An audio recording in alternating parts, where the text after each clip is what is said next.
So when you're talking to your sphere, when you're talking to your sellers, when you're door knocking neighborhoods, when you're posting content, the point is, attention sellers, I want you to pay attention. I got two things here. Number one, if you love your house, do not move, do not sell. It's the best investment you've ever had in your life. Love it and keep it, own it, hug it, squeeze it, kiss it, whatever you want to do with it. It's yours, enjoy it. If you don't love it, then you're an idiot for having it. We got some good stuff to chat about here today. Yes, we do. Because we've got the market. I was talking a couple minutes later. I was talking to a friend of mine. He's got a kid in class too, and he started talking about the market this morning. And he goes, "What's going on in this thing? When's it gonna drop?" So when's what gonna drop? Because when are the prices gonna drop? I want to buy something. And I said, "Well, not for a long time." And I said, "That's the dumbest thing you could possibly do. Is what are you talking about?" I said, "Well." So why are you moving? I don't know. So well, then you shouldn't.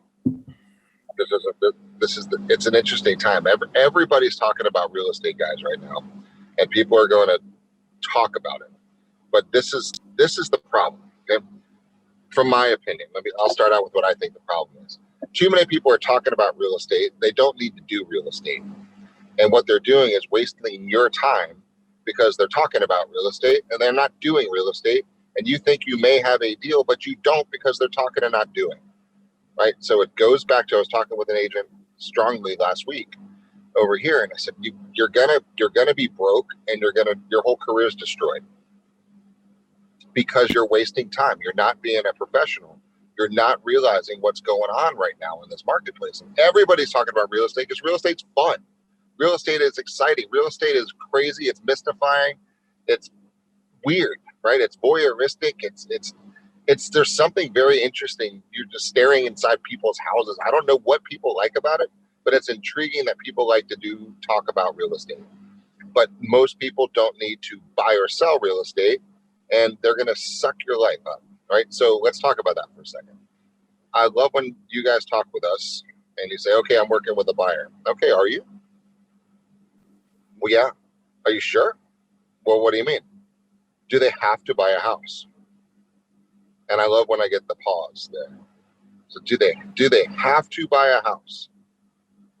Well, they really want to buy a house. So that's not have to buy a house. Do they have to buy a house? Number two question, you guys know what it is? Do they know where they want to live?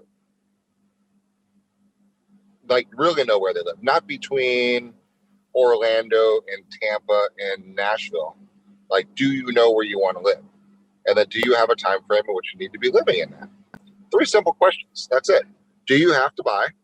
Do you know where you want to live? And do you have a time frame you need to be there? And if you don't have the answer yes to those 3 questions, you do not have a buyer. Simple. Now you might have a very strong, passionate looker, right? But you don't have a buyer yet until some catalyst flicks those switches to the yes position, and now you can go to work. Same thing with a seller. Hey, thinking about selling my house. Oh, good. Let's replay that sentence. I'm thinking about selling my house. That doesn't make you a seller. That means you a thinker, right? You're not a seller until, do you have to sell this house? No, you shouldn't. Don't. It's the best investment you've ever made long term. Hold on that baby, sit on it, have fun. Okay. Or if you have to sell your house, good. Let's go to question number 2. Number 2, do you know where you want to live? And number 3, do you have a time frame you need to be in your house? If the answer is not yes to those 3 things, you don't have a seller. You've got a thinker. I'm thinking about selling. Big time problems here, guys. Okay. Big times. And yes, I see that. I think it also, we spend a lot of time trying to convince people to sell or convince people that they're making the wrong decision to not do something, right? Like what really prompted my head about this was over the weekend, I was having a conversation with a buddy of mine who he came to me and said, I think, we might want to sell our house. I really want some land, right? I want to buy a property on some land, at least 2 acres. And because his kids play baseball He wants to be able to do a bunch of stuff out there from a sports perspective. And lives in an HOA community now, doesn't want to. Ton of equity in the house. And really, I think that's what prompted it was, my house is worth more than it probably ever has been. I should cash out on that. And I've always wanted land. So why not do that now?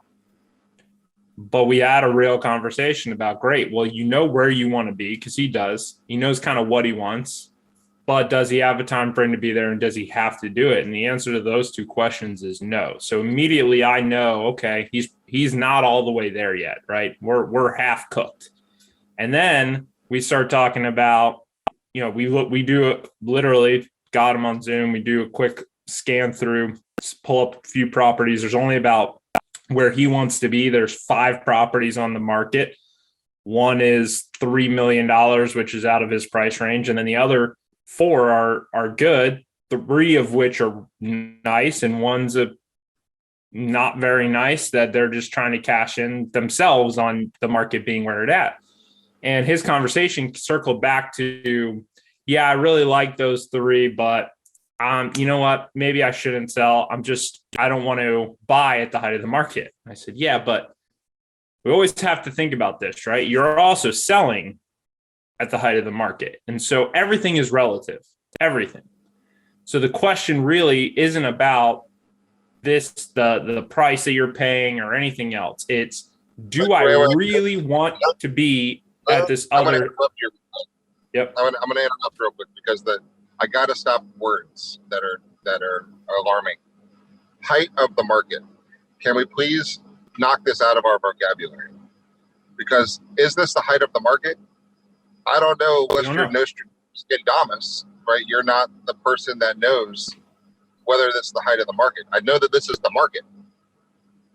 I don't know. You don't know. So when we say, hey, you might be buying at the height of the market, what does that do to the buyer's heads? It throws in oh shit thought process, right? Because does anybody want to buy at the height of the market of anything?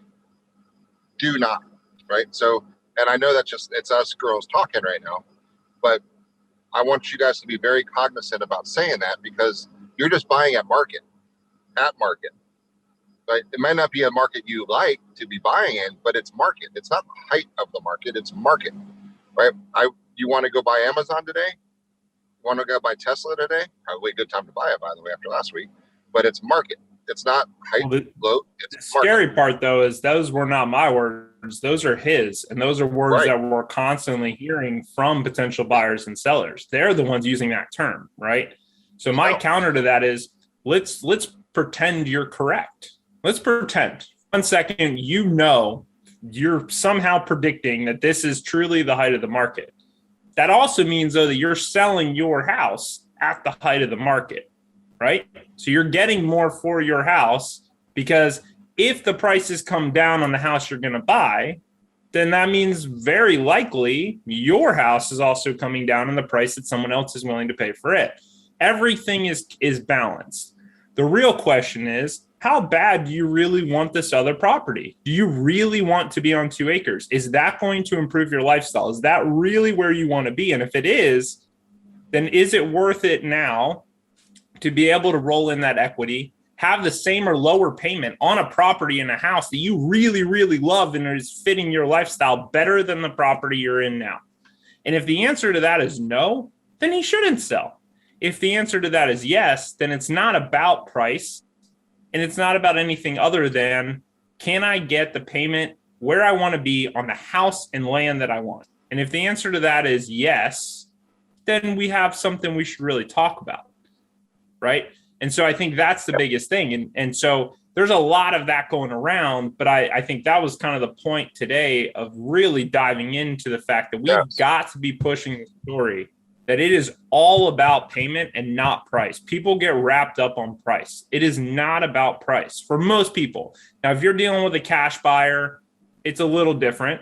But for the most part, if they are using financing in any shape or form, the reality is, if they're buying at a lower rate, then it is all about, can I make that payment? And is that payment in the realm of where I want it, right? When we go buy a car, no, Jeff's not going into Cadillac saying, can I please buy this Escalade for $100,000?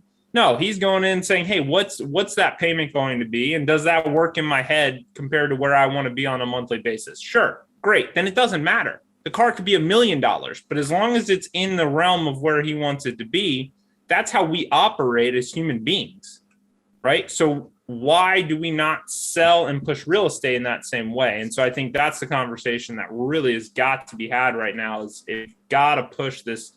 It's really focused on payment because the home prices can come down.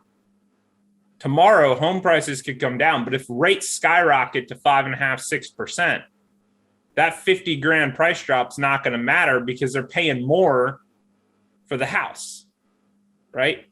So that's where I think we have to make that story very clear. Yes, and we're going to dive into that in a second. I want to hit one other thing first because I think we lose sight. I think we all lost sight of one simple thing. We've been given a tremendous gift, right? Tremendous gift, and it's called a market that went absolutely freaking crazy. We did nothing to cause it to happen. We're lucky, right? We're lucky. We're lucky to be living here. We are fortunate that you slept where you slept over the last 2 years, and the equity in your house and the value in your house skyrocketed, probably doubled. Stop thinking that you are smart. You are freaking lucky. And every person that lives in Tampa Bay is lucky because the house went up in value while you slept. You did jack shit to deserve that cash. You did nothing for it, and it very easily could have slipped the other way. So I want you guys to think about this for a second. You've been given a stimulus check, right? In essence, that's what you were given. You did nothing for it. You got money given to you. Congratulations. You did shit. Here's your money. Congratulations, right? How much equity, right? If you're sitting in your home, you've got a couple $100 grand in equity. You want a scratch off ticket, guys. There's nothing strategic about that move. But if you don't cash it in, you didn't win shit, right? Sorry, I get a little passionate about this, but I want to drive this point home for a second. You've got extra money. It's sitting in your house. If you want a better house, if you want a better lifestyle, go take the couple $100 grand that was given to you, throw it down on something else, and live there. Simple. Shouldn't be a hard decision. Whoa, I got 100 grand in free money. I got 200 grand in free money. I got $500,000 in free money. Man, be stupid not to use that. You want a better house? Go get a better house. You want more yard? Go get more yard. You want an extra bath?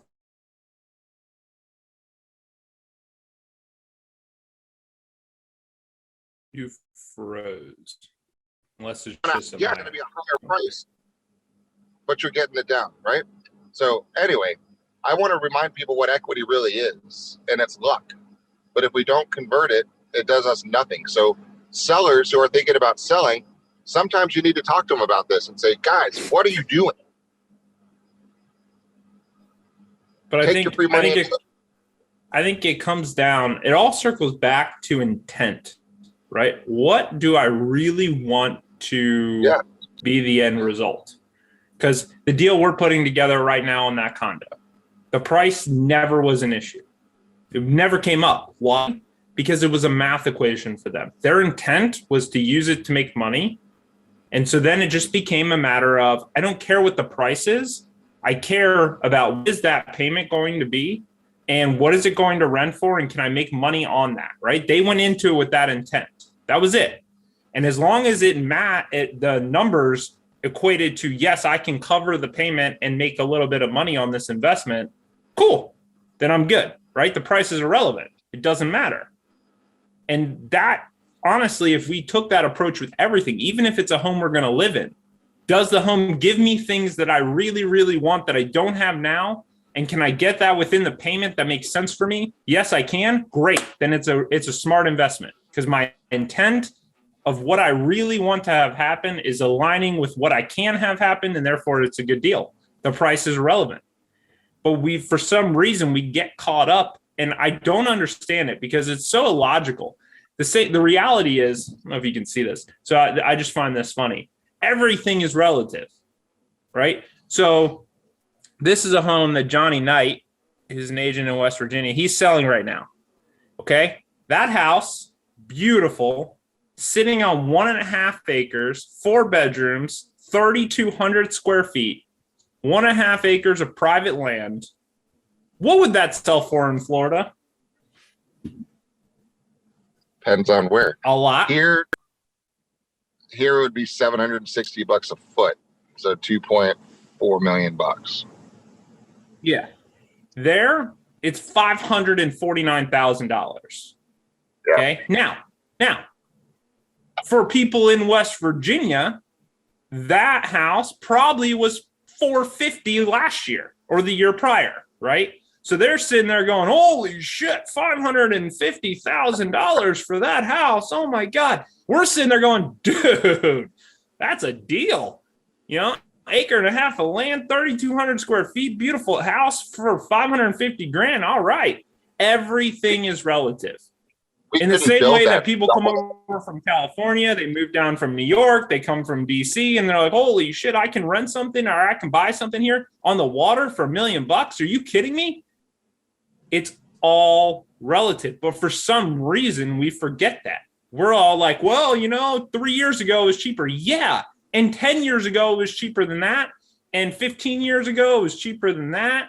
And this is literally the way the world works, guys. It's called inflation and it's called appreciation. Like those two things cause prices to go up. Which is why we can't live our life on that.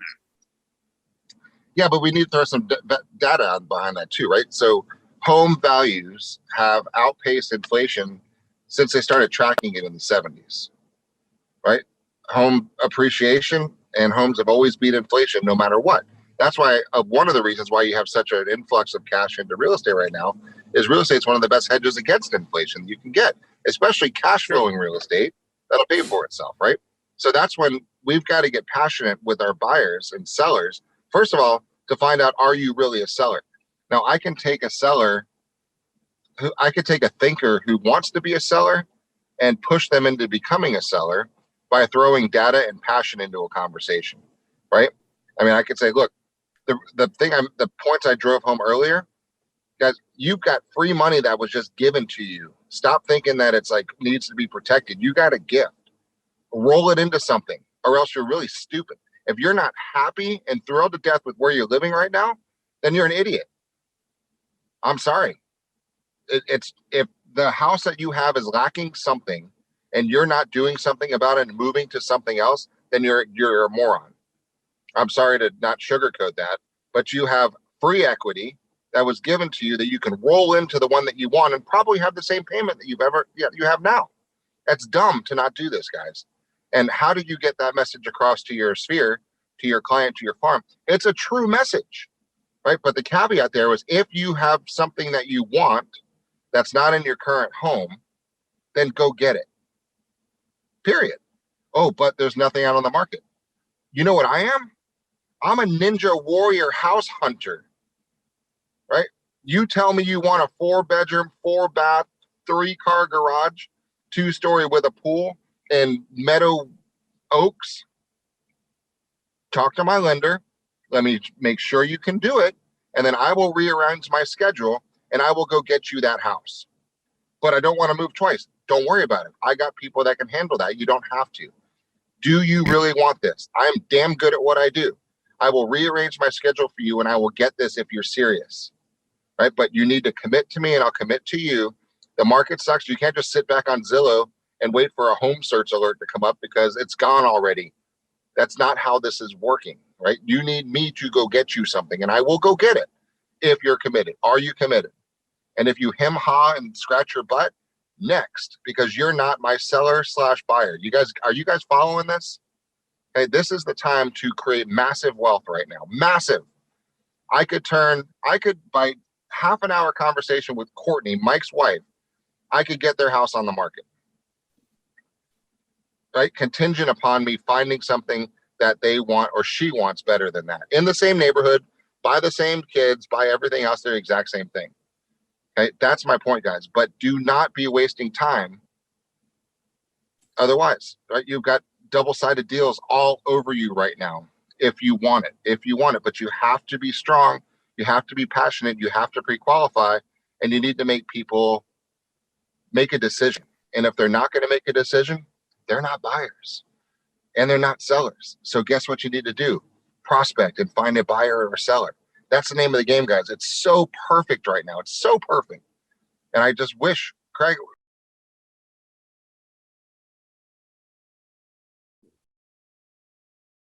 driving mode. All right, my microphone is unmuted now. All right, there you go. I just want you guys, we all want you guys to understand the gift that we're given right now. I love low inventory because as a listing agent, you've got amazing leverage. And as a hunter, you know how to go find pieces of property. And you know how to put people in great loan programs. And you have the ribbons of the world and all these different programs to help everybody buy. You've got people that allow people to stay in their house until they sell it. There's every objection in the world you have an objection handler to in this marketplace right now. So that's what I really want us to get so passionate about, is doing it, right? Passion. Man, a lot of rants going on this morning. No, I think it's important though, right? And it's important to tell the story, and it's important because for the sellers to understand too that their buyer pool is going to be less, right? If they are truly in they need to sell because life is happening, whether they really want something else, regardless, if you are thinking about selling your property, your buyer pool directly affects supply and demand, right? Your buyer pool, the larger that is, the better opportunity you have to get more for the home, right? The more that shrinks, the less good that is for you. So understanding that right now with rates the way they are, you're going to have more buyers who can afford on a monthly basis to pay what you want for your house. Rates go up, less of those people can afford that price, and therefore price either comes down or your buyer pool shrinks. So either way, not a good situation for you. If you're a buyer, obviously you want the purchasing power. Your purchasing power is higher when rates are lower. So those things have got to be considered whether you have a seller or whether you have a buyer.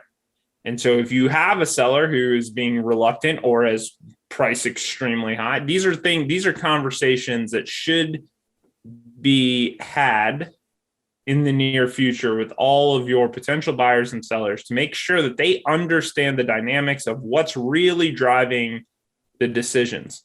And again, this is primarily for your finance buyers. Your cash buyers are looking at different things, but still, it's a super, super important conversation to be had. And it's so simple. It's so simple to have. Like, let's go tactical for a second. Every one of you needs to, as soon as we're done with this one, or right now, start writing down some bullet points, type them into your phone, however you take notes, and say, okay, I'm going to go record a video as soon as I'm done, and say, hey, I'm talking to a lot of customers right now, and they don't, a question keeps coming up, and it's, should I wait in order to buy? Or should I wait in order to sell? You can do a couple of videos, right? And then you need to eloquently hit these points that we're talking about right now, guys. This is why we're doing what we're doing, and saying, no, it's payment, not price. And what does that actually mean? Because a lot of people are saying, oh, it is price. When the market turns, when they're at the height of the market, they don't want to buy at the height of the market. Well, if you're paying cash, that's one thing. If you're financing, that's another. And it just depends on what you want, right? What do you need? You just have to have this conversation with them and say, okay, I personally do not believe that this is the height of the market. I do not. Okay. Now, I do believe that we're not going to have 20% appreciation again forever. I honestly think we might this year. And that doesn't make a lot of sense to me. But I'm going to ride that wave and we're going to have some fun with it. Now, market's not going to drop from there. Just the level of rise will decrease. And that's an important distinguishing factor. I was talking to a guy today. So do you think the market's going to dump? No, I don't. And do you think the market's going to drop? I said, no, market's not going to drop. The rate of acceleration of pricing will drop. Okay. But that doesn't mean values are going to drop. It means the rate of appreciation will slow. Okay. Very important distinction, guys. right? So if it goes from 24% of price appreciation year over year down to 5, did the market really just drop, or did the acceleration rate slow? It's still an appreciation. Prices are still going up. They're just not going up at a crazy level of appreciation that's unsustainable. It's just not sustainable. It cannot happen. We do not have enough high dollar jobs to support a 20% increase year over year. Wish we did, right? Must be nice, San Francisco, right? But we're not there because we don't have thousands of people making millions of dollars in one specific little section of offices, right? We just don't have that. So it's impossible for the appreciation to continue at the rate at which it's appreciating, which means the rate of appreciation will slow. Does not mean prices will drop, okay? So that's our conversation number one bullet point for Empower, Educate, and Encourage to be talking with our buyers. That's what was going on. And then when, to Mike's point, when rates go up, right now you have this many people can afford your home because you know how financing works. This is for your video today, right? It's debt to income ratio. And you can afford X thousands of dollars because it's a formula based on the percentage of debt to your income. And that's what a lender will allow you to spend. And so right now, because interest rates are low, you can spend this much per month. When rates go up, you can afford this much per month. When rates go up again, you can afford this much per month, right? And this much house. So let's put it a different way. I like this one better. This is the size of the home you can afford at 3.65% interest. This is the size of the home you can afford to, at 4%, at 4.5%, at 5%, at 5.5%. Okay, that's a very important infographic, right? That's the size. That's all you need to get through your mind. And then, hey, seller, this is how many people can afford your home right now, because debt to income ratio is a lot of people because of low interest rates. When rates go up, a lot of people's salaries don't just keep jumping. Not everybody is lucky enough to be in real estate and go make 50 grand a month if they want to. I'm just gonna let that sit there for a second. Most people have an income that's fixed, that they have a percentage of their income that can do what it needs to go do. So right now, this many people can afford your home. Rates go up, this many people. Rates go up, this many people. Rates go up, this many people. Rates go up, this many people. There you need to know. So still, that doesn't change the fact that you need to decide where you want to live, what's going to put a big ass smile on your face, and what lifestyle you want to be in. If your home is perfect, please don't move. If your house is not perfect, then A, get out an equity line and fix your house so it's perfect, or B, get your ass in a new house. Well, and I think to that point, though, that's the other conversation that needs to be had, right? So the equity conversation is a big one, and you really have two components to the equity. You have those that have a ton of equity that, to your point, did nothing to earn it, but can now leverage that equity into a property that's going to fit the lifestyle they want, or something's missing, right, that they can go get with that free money, essentially, that was given to them, right, through their equity. But here's the other side of the equity. Then you have people like me, where when we have that conversation, it's, listen, I know I've got a ton of equity. However, I'm not moving because I'm not moving my school zone out of the school zone, right? It's just not going to happen for the next few years. Great. So what you're saying is you're stuck here for at least the next 5 to 7 to 8 years. Awesome. But you still have this free cash, right? So let's go use that. What if we could take that at least a portion of that equity that you have, since you're going to be here for a while anyways, and let's go put that to work by using it to purchase a property that's going to produce income, that's going to allow you to get more. And then 7 to 8 years, we can revisit and see where you're at. That conversation can still be had. So if you have people that are just adamant that they're not going to go anywhere, great, but you still have equity. So what are you doing with it? How are you putting that to work? Because it's great to have it, but if you're not really doing anything with it, it's just sitting there, right? And Jeff and I have had this conversation about my equity, and we're going to put that to work more so than I even have been this year. And Craig's been doing the same thing with his equity in his house. Like, this is a smart move as long as you understand the intent. Now, if they're saying, well, I might move next year, okay, well, then we got to be a little smarter. But if they're saying, nah, I'm here, right? I'm going to be here for a while. Great. But that doesn't mean that the conversation stops. It means the conversation shifts. So how can I advise them best to use that equity? All right, let's go through an example. You pulled an equity line out now, that a year or two ago, right? A couple years ago. couple years ago, yeah. A couple years ago. How much did you pull out? We pulled out 50. All right. And how much did that cost you? What does that cost you a month? This is important. Not much, like 100. All right. So this is it. So we can extrapolate in our mind here. So 50 grand costs, let's call it $200 a month, which is not. Let's say it's $200 a month, right? Now, here's the problem. Let me find the right word. Not smart people will do is go buy a jet ski and a trailer and a cruise with that 50 grand. And now their payment and their lifestyle just cost $200 a month more. Not smart. Okay. What is smart is pulling out 50 or 100 grand, putting it somewhere. I don't care if you put it into a rookie baseball card if you want. I don't care. But it's got to put it in something that makes you more than $200 a month. Right? That's the simple equation. So if X is greater than Y, good move. If X is not greater than Y, don't do it. Very simple math equation. So our job is, let's see how much equity you have. Let me show you a couple of investment opportunities. I don't care if you do it or not. If it fits your lifestyle and you like it, great, right? Because if I can get you something that makes you $400 or $500, $1,000 a month, you're that much closer to chilling out with your life, or buying something that you want, or getting your kid a car. There's your car payment for your kid's car in the future, right? Because of its investment. So if you could pull out 50 or 100 or 200 grand, let's go do something with it. A related side note, I had lunch with a guy, excuse me, Thursday or Friday of this last week. And he was managing, do you guys remember Madeira Del Mar project here in Madeira Beach? The 13 units we closed out, non-waterfront, no real view.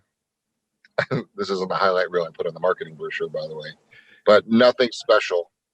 They're, except for the fact they're 3-bedroom, 3 baths, and they're able to do nightly rentals. And they're across the street. They're a block away from Madeira Beach, the number 9 beach in the country. Okay, so not a bad thing. We didn't know what they were going to rent for. We had no comps because nobody had a 3-bedroom house. So in walks this guy who's managing 2 units in that building right now. And I said, how are the rentals going? Show me what's happening with it. He goes, look. And he opened up his phone and he showed me the bookings of what he actually has. Now, you guys remember this building. We sold these units. The last one, I'll get to that in a second. So long story short, they're getting $900 to $1,200 a night on these properties. $900 to $1,200 a night, not on the beach, not even on the water. Not $900, $1,000 a night. That's $7,000 a week. Say you only get 30 weeks, which he's getting about 90% occupancy, by the way, which is mind-boggling. Now in October, you might get $350, $400 a night, but it's way more than we thought. So it puts a value on these units in the over $1 million range. We sold these pre-construction at 600 grand. And then the flips got up to 750. And now the next one, when he puts out that profit projection, he'll probably sell for $1.2 million, right? So was that a good investment for somebody? Because here's what they had to do. They had to put 20% down on 600 grand. They had to put $120,000 down, right? It's a lot of money. I get it. $120,000 down. Some people, actually, a few buddies got together and put the $120,000 down. And that was all they had to come up with. The rest of it is covering itself, paying for it out of rents. Right? And then now they're booking appreciation. They got $500,000 in value, higher than what they paid for it, plus their mortgage covered, plus throwing off sick cash flow on a monthly basis. Now that's a smart investment. So none of you can argue with me that's not a smart investment. Now at the time we didn't know that. We knew it was going to do well. I knew it was going to do well. I did not think that it would get $1,000 a night. Right. I thought maybe March, April, you could push that, but I didn't think that was going to be a standard. So that was phenomenal. So that pushes into the Azul townhomes, right, which are now completely 100% sold out, gone, none, done, end of story. That the last one sold for $1,595,000, right, $1,600,000 for a 5-bedroom townhome. This guy says, he goes, you're going to see a couple grand a night out of those. Same guy. And his client is the guy who bought the last one in there. And then we started talking about the Pelican houses, the 9-bedroom, 8.5 bathrooms that are coming up. And he's like, well, I'm going to get 15,000-20,000 bucks a week for those houses, which puts a sick ass value of 3-4 million bucks, right, on those. But that's the point. The point is, I don't care if it's this or something else, but you've got to you've got to untrap the equity that's sitting in your homes, guys. Do something with it. Go buy whatever you want that you believe is going to bring you a cash flow. Not that you believe is going to bring you cash flow. That is going to bring you a cash flow greater than the thing that the cost of your money, right? You're renting money from Grow Financial for a couple $100 a month. If what you're renting that money for is not bringing you in more than couple $100 a month, then that's a very bad investment. Do not do that. It just don't. So that's the point about our educational process about what to do with equity. And it is do not buy the jet ski is rule number 1. Number 2 is just only use it for things going to bring you in more than the money cost. And if you don't have enough yet, then go make some more until you have enough stacked up to put it into something else that will bring you a better investment, because the more money you have, the more money you can make, right? It seems to work that way sometimes. So just make more.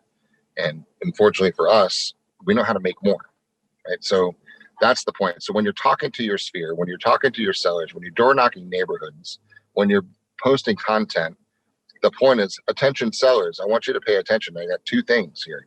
Number 1, if you love your house, do not move, do not sell. It's the best investment you've ever had in your life. Love it. And keep it, own it, hug it, squeeze it, kiss it, whatever you want to do with it. It's yours. Enjoy it. If you don't love it, then you're an idiot for having it. You're for living in it.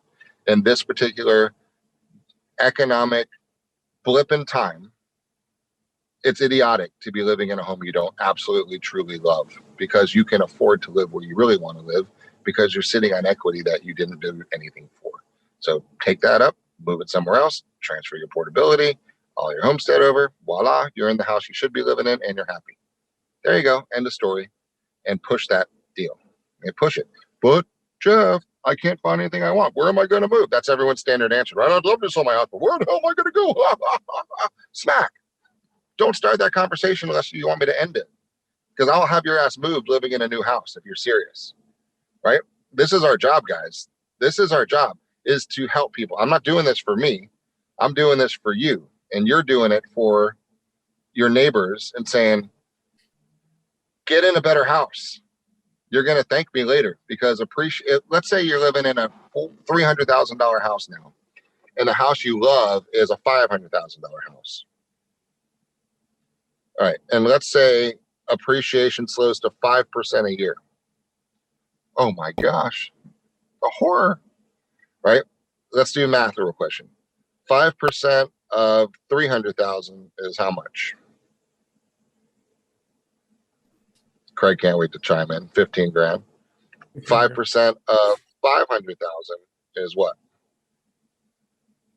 25 grand. All right. Which one's bigger? 15. 25. Right? 25. So if you could live in a $500,000 house for the same price it costs you to live in a $350,000 house, and you could do that, why would you not? I think you got some good ideas for a daily post, right? Like, why would you not? Why would you not? Then that means you're happy where you are. Then stay where you are. But if you're not happy where you are, you should move, because you're going to be a better house. Or if you want to move down, get out of your 500 down into a 350. And that puts a big smile on your face. Take all your equity down, your payment's going to be next to nothing. That's the fun part. But it's our job, guys, to simplify this and to spit that message out completely. Right? So I'm so tired of hearing, I would love to sell my house, but where would I go? I just have to internally stop it. Don't jump on them. Don't pounce on them. Don't call them stupid. Right? But really in my mind, I'm like, stop it. Shut up. Please don't have this conversation with me. I don't have time and I don't want to do it. Right? It's really important to have this. Guys, how many of these scenarios do you need this month? if we're honest with each other, one or two. If you got two double sides as a result of you posting, texting, commenting today, this month, two double sides, that's 4 transactions. That's pretty good cash. Right? Really, guys, this is all it takes in a market like this. There's so many people that are thinking about it, saying, damn, honey, rates are going up. We missed our opportunity. That said, damn it, we should have sold last summer. I told you, right? It's not too late, right? It's not last call yet, but the bartender just yelled, last call, right? You're starting to hear people talking about it. The lights aren't on yet, but it's coming. So you did not miss it. Yeah, you should have probably sold in June, right? But you didn't.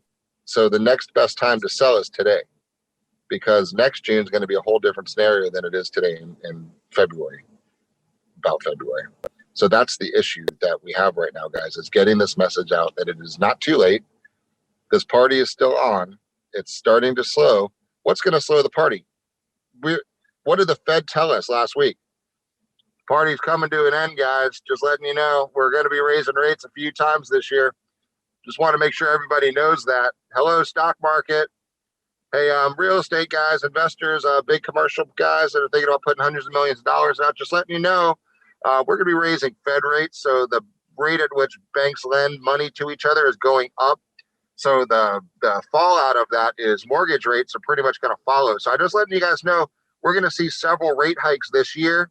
So if you're thinking about doing something, you should do it now, or else you're a freaking moron. Thank you. Have a good day. There's the press conference that happened last week. So do something about it, or else we're going to be sitting here in July going, God, man, I can't believe rates are 5% right now. This is ridiculous. I shoulda, woulda, coulda. Now I'm stuck in my house, right? That don't be that guy. Just do it right now. But put the message out there. Have some fun with it. Do it. Like have fun with this message. Put like this kind of message out right now. Be a little passionate about it, because everything I'm saying is true, right? And I don't want any of you to be you listening right now. If you're living in a house that you don't love right now, get your ass out of it. If July comes and you're still living in a house you don't like right now, I'm allowed to call you a moron. Fair enough? You're in the business. You're in the real estate business. If you don't love your home and you're still living in this July, I'm freely allowed to call you a moron. And I want you to have this message with every one of your neighbors, every one of your friends, every one of your spheres, because sometimes you have to say things people might not want to hear to cause them to listen, to cause them to think a little bit differently, to reshuffle the deck, if you will, and saying, if you really want to, this is the time.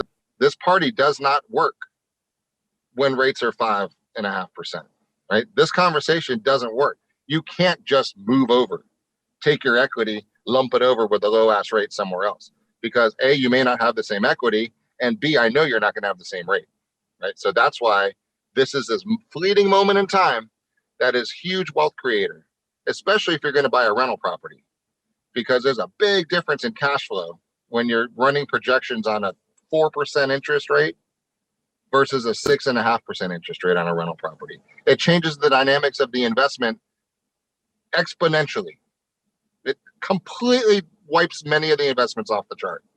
And so if you're the one in the building that has rates at 4% and everybody else is buying at 6.5%, you can rent for less and still make money, right? It's called hedging your bet. It's called being in a better position than other people. And that's what rates allow you to do. Those of you who said, I'd like to move, but I don't have enough money to buy the real home that I want, then buy your future rental, right? If you're renting a house right now, you get your stuff in line and go buy something. I don't care if it's a house that you don't want to live in. It's way better than renting. Way better than renting. And then live in it for the next year while you go kick some butt and go make a lot of cash, and then go buy what you really want in a year or two from now. And then because you bought this home so cheap from a rental perspective, from a rate, you're going to be able to get a tenant in there to cover your mortgage. And then if you are in the real estate business, you should probably know that income from a rental property that's creating cash flow going positive is not going to hit your debt to income ratio. So therefore, you're actually going to make money and be in a better borrowing position because you're able to buy a rental right now. right? That's, guys, I just want you to do better. I want you to be in a place that's happier. I want you to be in surroundings that put a big ass smile on your face right now. And the moment is fleeting. Okay. It just is. This is to not take advantage of this market right now for the rest of this quarter is crazy. I mean, I'm going as I can't get any more full throttle, right, out of my days. I can't. I've tried, right, and I don't want to die. So I'm not gonna. That's it. I'm as full throttle as I can get right now because of this market right now, because of the mindset in this market, because of the interest rates in this market, because of the attractiveness of this area in this market. It's never going to be better than this. It's not. It's not going to be terrible, but it's not going to be this great. I mean, how could it be? How could it be? It's perfect. Perfect alignment. Perfect right now. This quarter. I can't tell you what Q2 is going to be. Well, I can tell you it's not going to be as good as this quarter, right? Because it physically can't be as rates go up because not enough people will be able to afford what we're selling. Simple math equation, right? So these are the conversation, guys, we have to be having today. Whatever megaphone you want to use, whichever platform you want it to be. I don't care if it's a letter targeted to absentee owners. I had to get that in there, right? I don't care if it's door knocking your neighborhood, if it's Facebook, going live, Instagram, TikTok, LinkedIn, Telegram, what do you want? Whatever you want, right? Just find the audience and deliver the message. You need one or two. That's it, guys, this month. One or two extra than what you have right now. And it's not hard to do it. And I really want that message across. So I will take a breath now. I think that's it. We've given you the pitch, right? We've given you the reason, the conversation to be had, not only with yourself, but with prospective clients, buyers, sellers. This is a conversation that needs to be had. Those of you that go out and have it today are putting yourself in a really good position to earn some money. And the ones that don't, I think are going to be living with a little bit of regret as we move forward this year and next year and things change and it becomes a harder and harder conversation to have. And so while it's still a relatively easy conversation to be had, you should be having it, right? So go out today, use the daily posts, use Facebook, Instagram, use direct mail, use texting, use email, use whatever method you're going to do, or all of the above if you really want to have as many conversations as possible, and have the conversation. Because I promise you, it will spark a conversation. And that's all you need to have. You have enough conversations, you're going to find somebody that actually wants to listen and take the advice. And from there, you're going to start leading yourself down a very good path, right? Or you're going to do nothing today, in which case nothing's going to happen. Nope. Right? Not going to happen. So let me do one. Oh, wait. The phone decided to do something interesting there. One last tactical thing. I want you to, right now, open your phone up and look in your calendar for the day. Everybody swipe it up, get rid of the for a second, look at your calendar, and I want you to see the open time you have today and tomorrow. And I want you to take one of those hours and I want you to block it off right now. That just says future with a smiley face, right? And block a time off, block an hour off today, at least an hour. And then that is your time to do what we're talking about today. It could be right now, it could be later, it could be something. That's your appointment with yourself. Every hour that you can block off right now, block it off. And you need 15 connections during that hour. And you can do it.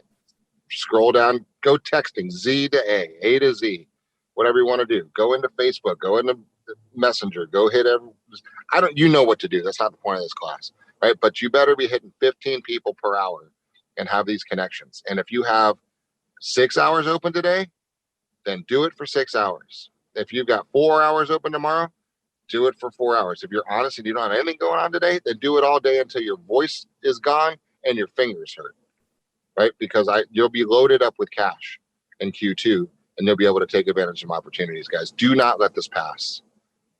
Take advantage of it. Grab it, seize it, and make sure that your primary aims are getting full. And if you don't have the primary aim, then you better get on that first, right? And reach out to your manager and say, I need help focusing, because this is the opportunity of a lifetime, guys. And I just want you to have it all. So that's my last thought. Go crush it. We're here if you need anything. And as always, have the best week ever. That's right. See you later. Bye, guys. See ya.